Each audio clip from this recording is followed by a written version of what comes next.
Hey folks, welcome to Good Morning Cannabis, and I have my good friend Rocco Petrilli. Did I say it right, Rocco? I think so. Okay, that's It's good. I don't know if it's that New Jersey accent coming It's across or what. it's the New Jersey It's accent. close enough. Okay, fellow Paisan. So Rocco, tell folks a little bit about yourself, a little bit about your company, and then we'll get right to your topic about risk management. All right. Thanks, Todd. A little bit about myself is I'm actually in what I'll call my third career. I spent the vast majority of my existence in the automotive components manufacturing industry.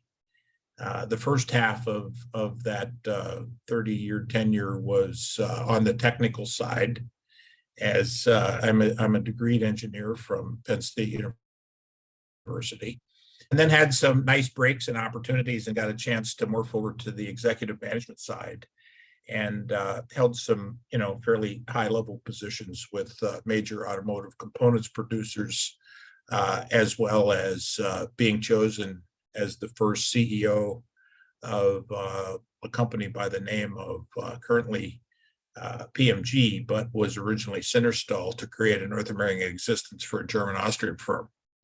And some of the people look at me and said, "But what do you know about risk management?" And everything I know about risk management, I learned from automotive components manufacturing. Number one, when you're a CEO of a company, your primary responsibility is to protect your company from risk, and ultimately use that to keep your company out of things like litigation.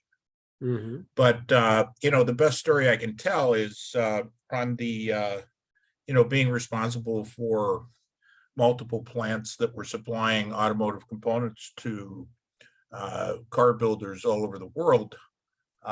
If one of my plants was responsible for shutting down, say for example, an engine line at Ford Motor Company because of a quality or delivery problem with one of our components, our bill was $500,000 a shift, and that's risk. Wow. So you got to be very keen at understanding, learning, and using the tools that protected your company from that risk. And it's been exciting now to have the opportunity to carry many of those tools, which work so well for the automotive market, over to the emerging cannabis market. Cool. That's great. So the name of your company is what?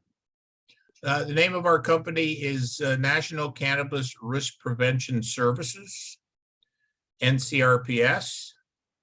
I'm CEO and president, and our mission statement is to make our members better through assessment, education, support, and expertise.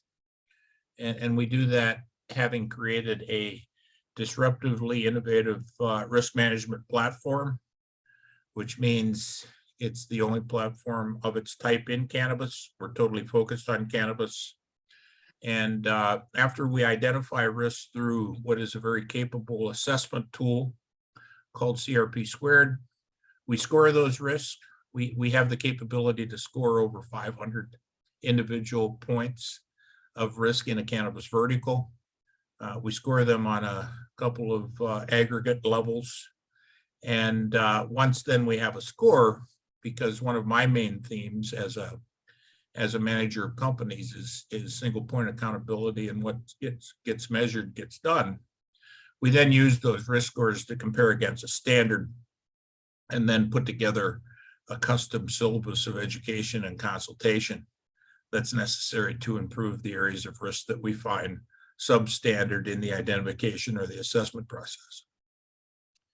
So Rocco, share with the audience, based upon your years of experience, maybe 3 areas that people frequently miss when it comes to risk management. I know that you and I spoke together when we were out, I guess it was when we were out in, where were we? Chicago? In Chicago, how insurance. It was Chicago, yeah. Insurance is not really a risk management tool, I think you said, because you're shifting risk, but it's not really a risk management tool. But what were 3 things that you would say people just they don't really understand.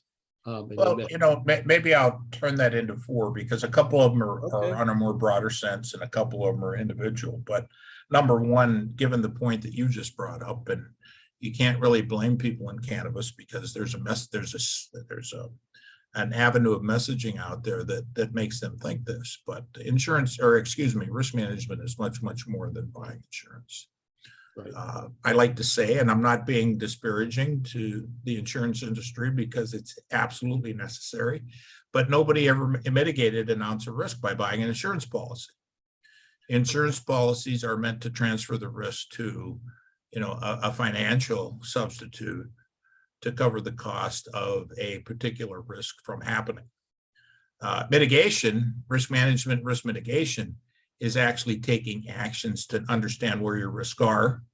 And number two, taking, specific actions to eliminate or at least reduce those risks to an acceptable level of management so that the transfer to the insurance side doesn't become so costly.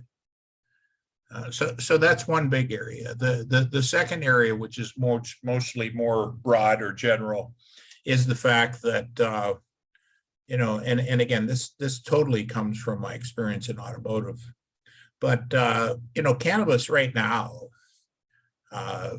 the irrational exuberance is gone. It's been replaced by a lot of concern. Right. It's now possible to go on LinkedIn and, for example, read articles that just don't talk about the cannabis hockey stick growth that everybody is expecting. And what cannabis needs to be truly sustainable, because I, for one, question the true sustainability of the growth numbers that we've been led to believe, is a good dose of profitability.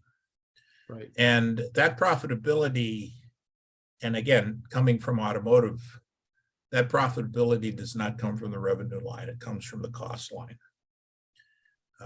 Just take a look at General Motors, and you'll see what happened to General Motors after they lost the market share position that they once held, that they really could use to overcome a lot of the inefficiencies that had to do with the cost of their operation.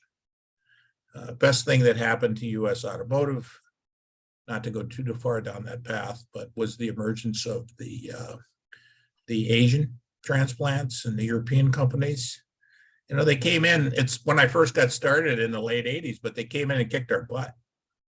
And, we recovered by creating a lot of disciplines now that are still, used by automotive and other successful industries, and hopefully very soon will be used by cannabis.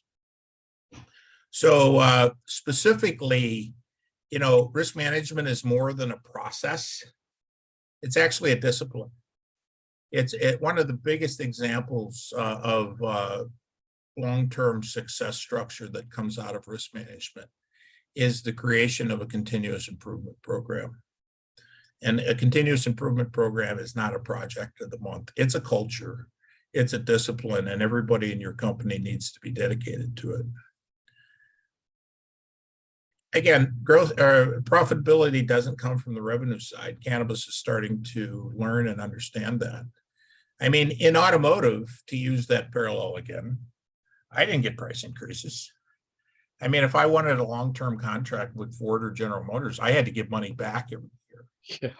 And the only way I could do that is to lead companies through, what was a very solid continuous improvement methodology that allowed you to keep that volume up and, experience that business, and at the same time not drain your profitability by the magnitude of the cost reductions that you were being forced to give. And I think that's exactly what cannabis needs.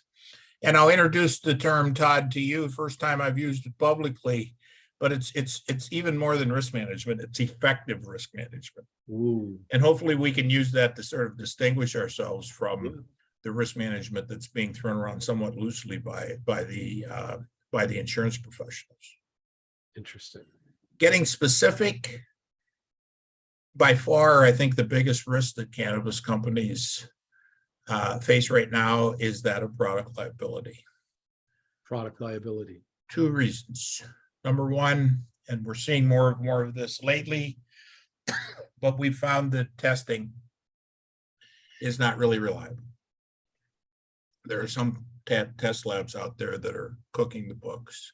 Wow. And, what you need to do is you need to continually test your product, and you need to control, the sources of variation and contamination that, if it gets out in the marketplace, can truly cripple your company, independent of what level of insurance that you have. The second area of product liability is the fact that, as I say, the sharks are in the shallows. Right. The plaintiff fraternities are just lying in wait. Right. And what, in the litigious country we live in, they're gonna drag a lot of good and a lot of unknowing cannabis companies down with some of the legal actions, particularly if it goes class action, that are Right. going to be involved in some of these what we'll call product liability suits. And then, to a smaller scale, and maybe somewhat surprising to people when they think about cannabis, but certainly not when you think about business, is the overall absence of what I'll call formal talent optimization. True successful businesses are still about finding the right people, putting them in the right places, and retaining them. And there's a talent optimization component that goes with that. And there's also a workers' occupational health and safety side that goes with that. One of the things we've championed at NCRPS is we've actually designed through a partnership with Atlas Performance Technologies, using bioanalytics and biomechanics. We've designed the perfect trimming process, all the way from the size of the table to the type of shears that the particular worker uses when they're performing that trimming process. And that's by far, it's the biggest turnover job in cannabis, and it's one of the most important jobs in cannabis. And, there's just a lot of talent, not only in trimming, but in areas like bud tending and so forth, that are going by the wayside, that people or cannabis companies could really benefit from what I'll call a more formal dose of what a true talent optimization discipline gives you. Excellent. So Rocco, because I know we want to keep this to a certain amount of time, how did you get into the cannabis space? Well, I talked about having 3 careers, and the third career is obvious because it's the one I'm in now.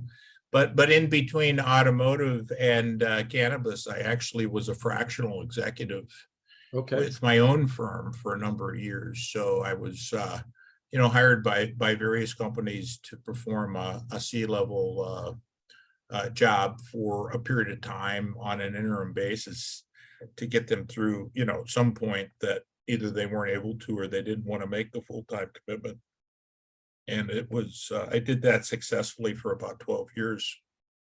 And it was that gave me my first opportunity in cannabis.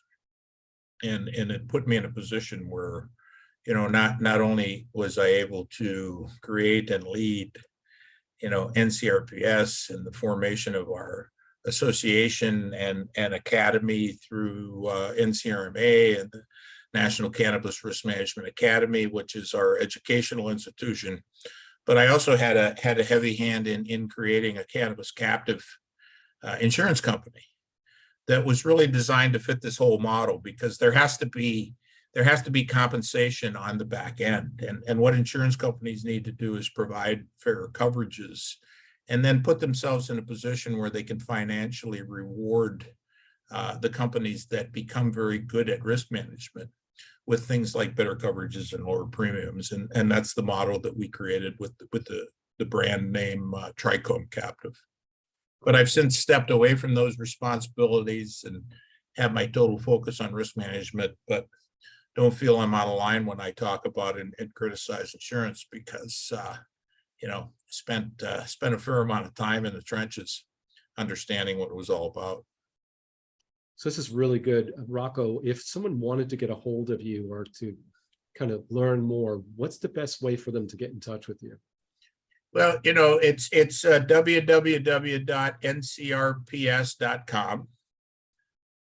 It's R Petrilli, Petrilli at ncrps.com. But we also have a very capable staff of led by our Chief Risk Management Officer, Alex Herding, and a number of professionals, both on the internal process side, the risk management side.